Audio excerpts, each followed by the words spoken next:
ဒီပွင့်လို့ဒီဝမ်းပြောက်ခါခန်းတော့မှရှူတောင်ရဲ့တာနဲ့ကူ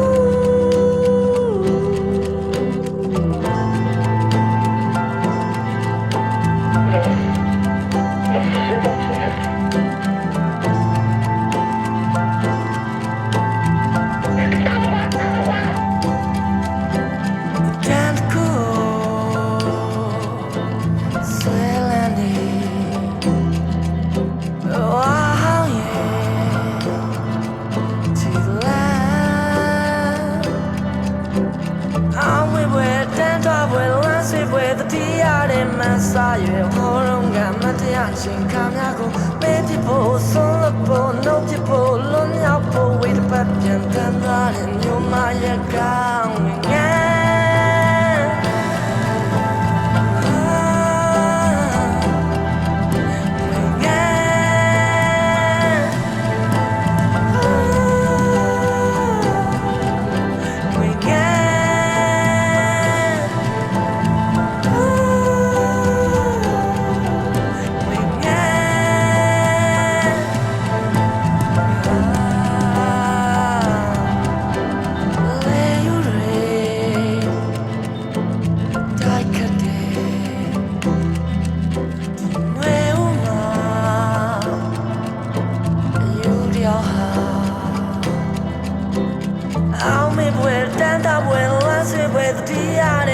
စာရွယ်ဟိုတော့ကမတရားချင်းခါများကိုမေးပြဖို့ဆုံးလို့ဖို့နှုတ်ပြဖို့လွန်မြောက်ဖို့ဝေးတစ်ဖက်ပြန်တန်းသွားတဲ့မြို့မရဲ့က